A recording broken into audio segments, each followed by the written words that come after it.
इस देश में रेप कहीं भी हो सकता है, लेकिन उस रेप के खिलाफ आवाज उठाने के लिए आप कहीं भी नहीं बैठ सकते। उसके लिए जगह डिसाइड करना पड़ेगा, सरकार से परमिशन लेनी पड़ेगी, तभी आप सवाल उठा सकते हैं। लेकिन रेप के लिए कोई जगह डिसाइडेड नहीं है। ये सरकार जो है इसकी पूरी प्राथमिकता होती है कि बेटियों की सुरक्षा की बात होती है। मोदी जी सर्वांगीण मन से कहते हैं बेटी बचाओ बेटी पढ़ाओ, नारी सशक्तिकरण। बीजेपी कहती है महिला सम्मान। आप चूंकि एक महिला है और इस फैसले से महिलाओं पे क्या बीत रहा होगा? कल के डेट में अगर खुदा ना खास्ता मेरे साथ ऐसी कोई चीज़ें होती हैं या कुछ भी होता है, तो मैं भी एक तरफ के इस सरकार में अपने लिए न्याय मांगने में मैं डरूंगी। मुझे लगेगा कि शायद मैं भी इसी तरीके से सिस्टम का शिकार हो यस जाएंगे। लेकिन एक चीज और है कि जिस तरह से बाबा राम रहीम को, आशा राम को, हाँ। और अब इनको बेल मिल, लगातार जिस तरह से लोग बेल पे बाहर आते हैं, क्या मैसेज आता है? सिस्टम के खिलाफ मैसेज आता है कि सिस्टम पे लोगों का भरोसा बना हुआ है अभी भी? नहीं बिल्कुल मैसेज यही क्लियर जा रहा है कि बलात्कारियों के लिए हमारी सरकार है, वो बलात्कारियों के लिए सरकार है। आप बलात्कार करो, आप मर्डर करो, आपको हम खुली छूट देंगे, लेकिन अगर आप पीड़िता हैं, आप गरीब हैं, आप मजदूर हैं, तो हम आपको जीने नहीं देंगे चैन से। वह इस देश का सिस्टम, इस सिस्टम पर कोई भरोसा कैसे करे? इस देश में एक्टिविस्ट को जेल हो रही और रेपिस्ट बेल पर बाहर आ रहे, पीड़िता को कैद किया जा रहा है, वो न्याय के लिए दर बदर भटक रही। बेटी बचाओ बेटी पढ़ाओ यह सरकार यही कहती है। चुनावी मंचों से मोदी जी बड़ी बड़ी बातें करते हैं, महिला सुरक्षा की, महिला सशक्तिकरण की, लेकिन आज देश की हालात क्या है, सिस्टम की हालत क्या है, आज हम इसी पे बात करेंगे। हमारी सहयोगी मनीषा और श्वेता हमारे साथ मौजूद हैं। चूंकि महिलाओं से जुड़ा मामला है तो बेहद ही संवेदनशीलता के साथ हम उन बातों पे बात करेंगे, सिस्टम से सवाल करेंगे और आपसे पूछेंगे आपके हक की बात। ये उन्नाव का जो रेप कांड है, बीजेपी के पूर्व विधायक कुलदीप सेंगर को दिल्ली हाईकोर्ट ने बेल दे दी है। आज पीड़िता और उसका परिवार दर बदर भटक रहा है। आप इस पूरे मामले को कैसे देखती हैं? बहुत ही सवालिया निशान उठाने वाला ये जो फैसला आया है दिल्ली हाईकोर्ट का, बहुत अजीब फैसला है। इस पे सवाल उठने चाहिए, हर तरफ से आक्रोश होना चाहिए। ये फैसला जो उन्नाव की रेप पीड़िता है उसके लिए किसी बड़े सदमे से कम नहीं है। वो धरना देने तक बैठी, उसकी माँ भी आई, उसके साथ एक सोशल एक्टिविस्ट भी बैठी इंडिया गेट पे, लेकिन उन्हें पुलिस ने उठवा लिया।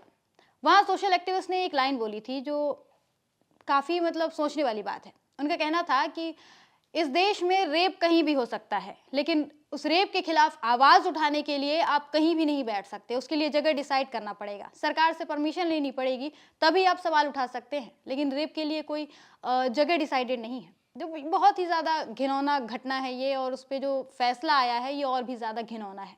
और सबसे बड़ी जो दुर्भाग्यपूर्ण बात है इसमें यह है कि पीड़िता के साथ क्रिमिनल जैसा व्यवहार किया जा रहा है। और एक क्रिमिनल को जो इतने मतलब इसे एक जघन्य अपराध कहेंगे, किसी का रेप करना, और वो भी वो बच्ची माइनर थी जब उसके साथ वो कांड हुआ था, उसको खुलेआम बेल दे दी गई है। और दिल्ली हाई कोर्ट ने एक बहुत ही घृणित फैसला, मैं ये कहूँगी कि महिलाओं की तरफ असंवेदनहीनता दिखाते हुए लिया है। लेकिन एक चीज और है श्वेता, जैसे कि ये सरकार जो है इसकी पूरी प्राथमिकता होती है कि बेटियों की सुरक्षा की बात होती है।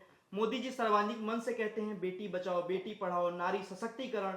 बीजेपी कहती है महिला सम्मान। आप चूंकि एक महिला है और इस फैसले से महिलाओं पे क्या बीत रहा होगा? ये बीजेपी का जो प्रोपेगेंडा है बेटी बचाओ बेटी पढ़ाओ, ये सिर्फ सेलेक्टिव लोगों के तरफ देखने को मिलता है। अगर आप बीजेपी में हो, अगर आप क्रिमिनल हो, तो बीजेपी वहाँ पे अपनी आंखें बिल्कुल पूरी तरीके से बंद कर लेती है। वहाँ पे आप क्रिमिनल नहीं रह जाते। अगर आप बीजेपी में हो तो आप उसकी वॉशिंग मशीन में पूरी तरीके से क्लीन चिट के साथ धुल करके, वो कहते हैं ना, बिल्कुल पाक साफ निकलोगे। तो बीजेपी का जो ये फॉर्मूला है ना कि बेटी बचाओ और बेटी पढ़ाओ, ये प्रोपेगेंडा बिल्कुल गलत है। ये उनका एक प्रोपेगेंडा है जो वो सेलेक्टिव लोगों को ध्यान में रखते हुए उन्होंने बनाया है।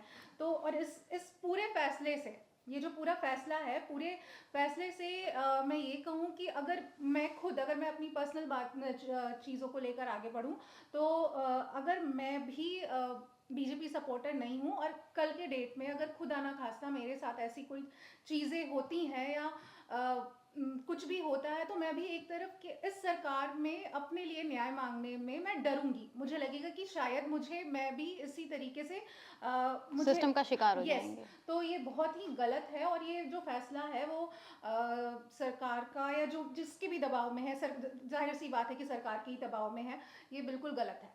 मनीषा, एक चीज और भी है, इस पूरे मामले को थोड़ा आप समझाइए कि जब से ये पूरा प्रकरण शुरू हुआ, ये क्या मामला है? उन्नाव जो रेप केस है, इसकी शुरुआत कहां से होती है, कैसे ये पूरा मामला आया और कैसे इतना चर्चित होने के बाद भी सिस्टम पर सवालिया निशान लग रहे हैं? पूरा प्रकरण समझाइए एक बार। कुछ रिपोर्ट्स है जो कहती हैं कि इस पूरे मामले की शुरुआत 2002 में ही हो गई थी, जब कुलदीप सिंह सेंगर और पीड़िता के परिवार के बीच विवाद शुरू हुआ था। उस समय दोनों परिवारों से एक एक औरतें थी, महिलाएं थी जो चुनाव में उतरी थी। प्रधानी चुनाव। हाँ, प्रधानी का चुनाव था, इसमें वो लोग उतरी थी और इसी में दोनों परिवारों के बीच काफ़ी विवाद हुआ। पहले कुलदीप सिंह सेंगर ने सामने वाले जो पीड़िता है उसके ताऊ जो चुनाव में उतरे थे, ताऊ की माँ उतरी थी, तो उन्होंने वो कैंसिल करा दिया। इसके बाद से फिर हिंसा भी हुई, उसी चुनाव में हिंसा हुई और इस हिंसा के बाद पीड़िता के चाचा को कुलदीप सिंह सेंगर ने उस पर झूठे केस लगवा के फंसवा दिया। इसके बाद हुआ कि चाचा को भागना पड़ गया, अपना जगह छोड़ के, सब कुछ छोड़ के। उसके बाद 15 साल बाद 2017 में चाचा को गिरफ्तार भी कर लिया गया और अब बेल नहीं दी जा रही है। ये भी अभी पीड़िता ने आज ही बयान में, कल भी या आज भी, उसने ये बातें कही हैं कि चाचा को बयान नहीं, बेल नहीं मिल रहा है, लेकिन बलात्कारी है तो उसको मिल जा रहा है, जबकि मेरे चाचा ने कुछ बड़ा अपराध किया भी नहीं है। इसके बाद फिर मामला आता है 2017 में, डायरेक्ट 17 में 17 साल की थी जब पीड़िता, तो उसने आरोप लगाया कि कुलदीप सिंह सेंगर ने उसे पहले अगवा किया, अगवा करने के बाद उसके साथ रेप किया और उसके बाद फिर उसे 60,000 रुपयों में बेच दिया गया। बाद में पीड़िता ढूंढी गई, तलाशी गई तो उसको पाया गया। उसके बाद फिर उस पर पुलिस ने दबाव बनाना शुरू किया कि तुम आवाज़ मत उठाओ, कुलदीप सिंह सेंगर के खिलाफ कुछ मत बोलो। और ये सब कुछ हो रहा था कुलदीप सिंह सेंगर के इशारे पर, क्योंकि उस वक्त तक वो एक बड़ा आदमी था, बड़ा चेहरा था। विधायक हुआ, हाँ, बीजेपी में बड़ा नाम था वो एक। फिर इधर कुलदीप का भाई जो था उसने मिलकर पीड़िता के पिता को बेरहमी से मारा। उसके बाद हाँ, अतुल सेंगर जो है, उसने पीड़िता के पिता को मारा और उसे भी जेल में बंद करवा दिया। उस पर आरोप लगाए, आर्म्स एक्ट के तहत उसको जेल में डाल दिया गया। और जेल में डालने के बाद कुलदीप सिंह सेंगर के कहने पर जो थाने के, जिस थाने में वो कैद था, उस थाने के जो थानेदार थे, उन लोगों ने उसको बेरहमी से मारा, पीटा। उसके 2 दिन बाद ही, गिरफ्तारी के 2 दिन बाद ही उसके पिता की मौत हो गई। पिता की मौत के बाद ये मामला सीबीआई तक पहुंचा, जांच शुरू हुई, तब जाके 2018 में कुलदीप सिंह सेंगर को गिरफ्तार किया गया।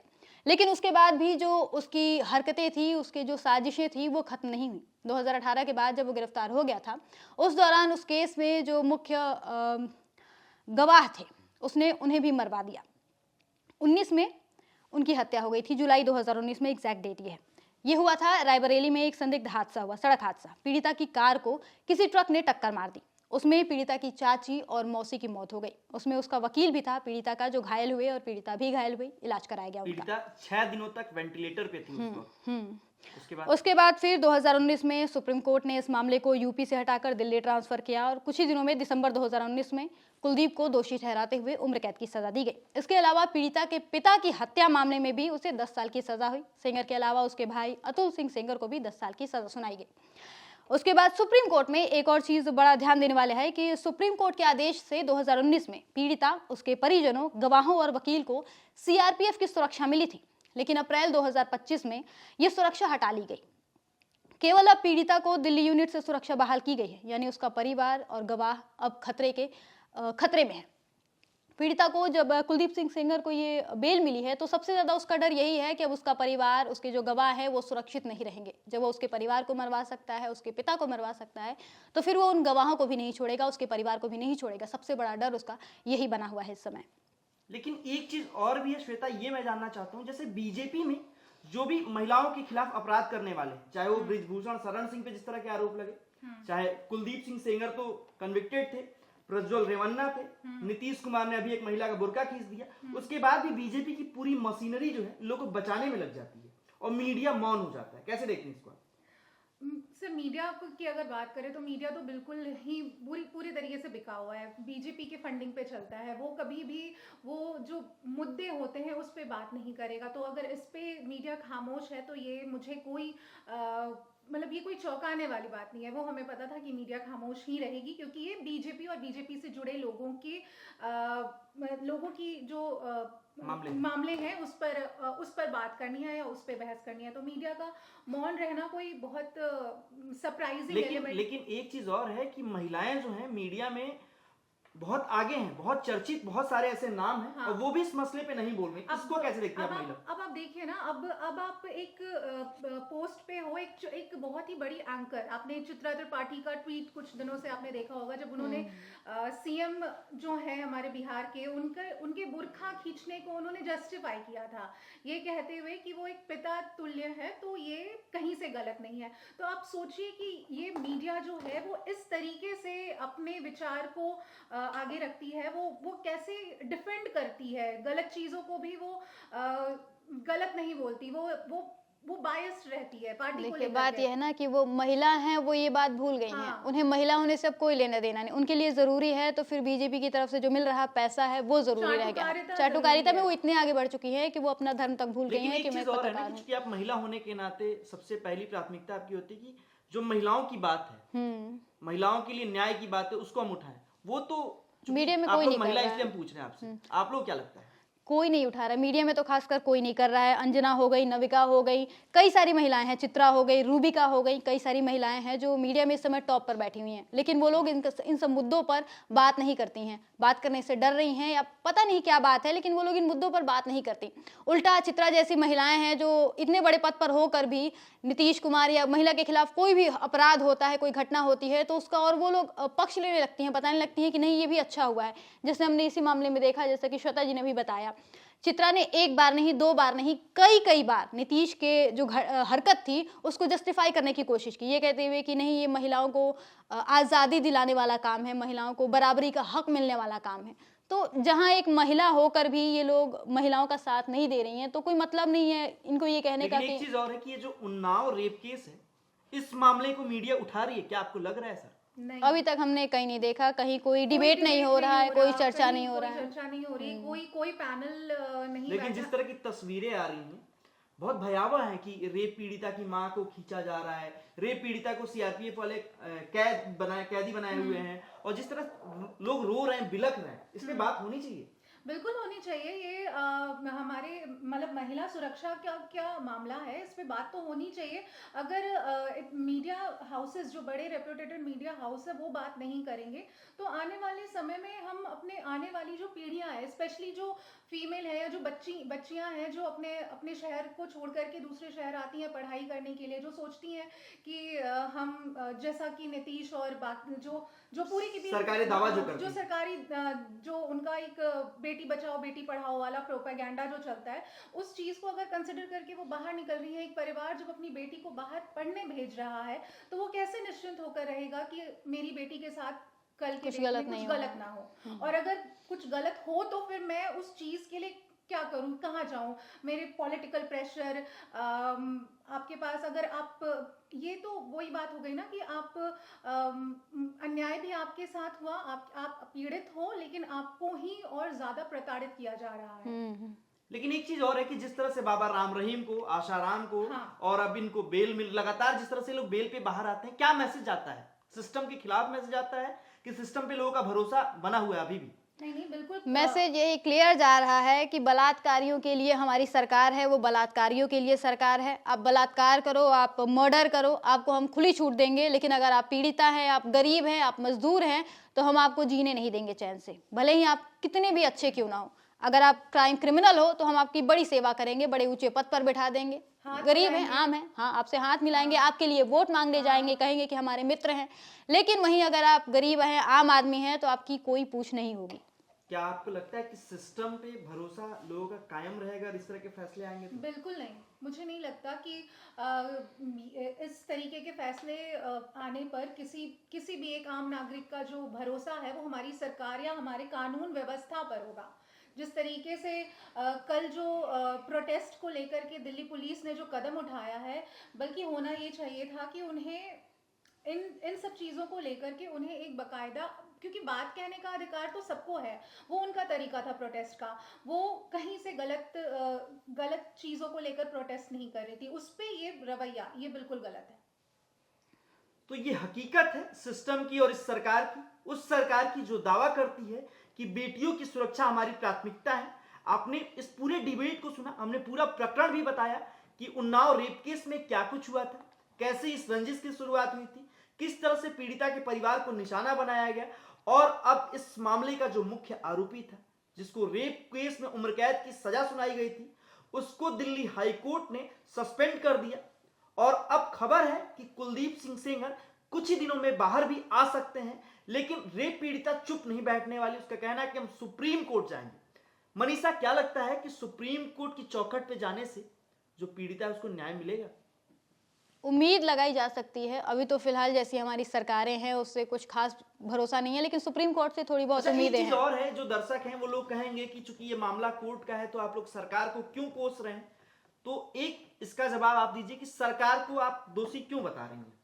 सर, आपको या अभी हाल फिलहाल का ये अरावली केस जो होगा, आपको याद होगा उसमें जज जिसने पहले जजमेंट दिया था उसको बदल दिया गया, क्योंकि वो फैसला बीजेपी और अडानी के फेवर में नहीं था। राजस्थान हाईकोर्ट का जी मामला था। जी बिल्कुल। तो अब इस चीज़ की क्या गारंटी है कि अगर सुप्रीम कोर्ट ने पीड़िता के पक्ष में फैसला दिया तो वहाँ पर इस तरह की कोई चीज़ें ना हो, क्योंकि ये मामला तो बीजेपी के लोगों का है, वो अपने लोगों को बचाने के लिए वो कुछ भी कर सकती क्या है। आपको भी यही लगता है? बिल्कुल बिल्कुल, बीजेपी इतना गिर सकती है जिसकी कोई कल्पना नहीं की जा सकती। सिस्टम में इन्वॉल्वमेंट रहता है सरकार का, लगता है कि बिल्कुल बिल्कुल 100% रहता है। न्यायालय के मामले में बिल्कुल रहता है, हर जगह हर मामले में रहता है। अगर नहीं होता तो सोचिए ना, सुप्रीम कोर्ट ने जब राम मंदिर वाला फैसला दिया था तो बीजेपी वाले उछल उछल के क्रेडिट क्यों ले रहे थे कि ये मोदी जी ने किया है, ये मोदी जी ने किया है। इसका क्या मतलब माना जाए? यही ना कि मोदी जी या फिर बीजेपी गवर्नमेंट जो है उसका इंटरफेरेंस है सुप्रीम कोर्ट और हमारे उसमें कानून में। हर एक फील्ड में आप देख लो ना, ईडी, सीबीआई, हर जगह मोदी गवर्नमेंट हमेशा हावी रहती है। तो वो अगर अभी इलेक्शन कमीशन ऑफ इंडिया की भी इतनी सारी जो बातें हुई, तो बिल्कुल ये कहना गलत नहीं होगा कि यहाँ भी सरकार पूरे तरीके से हावी है। अपने तो चूंकि हम लोग खत्म करते हैं तो क्या कहना चाहेंगे इस पूरे मामले में? एक अंतिम मैसेज, चूंकि आप एक महिला हैं और एक जिम्मेदार पत्रकार हैं, तो आप क्या कहना चाहेंगे कि जो हो रहा है इस पे क्या कहेंगे? सरकार पे तो भरोसा बिल्कुल नहीं किया जा सकता। आपको अपने लिए खुद आवाज़ उठानी है। और अंत में मैं बस यही कहना चाहूँगी कि नेक्स्ट टाइम अपना जो वोट है वो सिर्फ हिंदू और मुस्लिम प्रोस्पेक्टस को देखते हुए ना दे।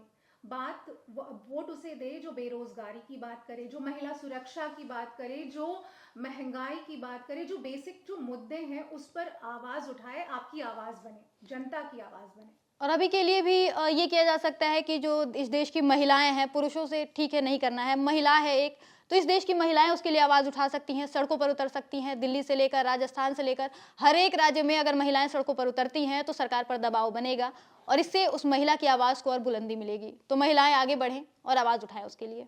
तो निश्चित तौर पे ये हमारी पूरी बातचीत थी उन्नाव रेप केस पर। कुलदीप सिंह सेंगर को जो बेल मिली है और हमारे सहयोगी ने जिस तरह बताया किस तरह से कहीं ना कहीं सरकार पे सवालिया निशान खड़े होते हैं, सिस्टम पे लोगों का भरोसा कम होता है, और किसी भी रेप पीड़िता जैसे संवेदनशील मामले में सरकार को और सिस्टम को गंभीरता दिखानी चाहिए और कुछ फैसले ऐसे भी आने चाहिए जो जन भावनाओं को आहत ना करें। हम इस तरह के मुद्दों की बात करते रहेंगे न्यूज कैप्सूल पे और लगातार सिस्टम और सरकार से सवाल पूछते रहेंगे।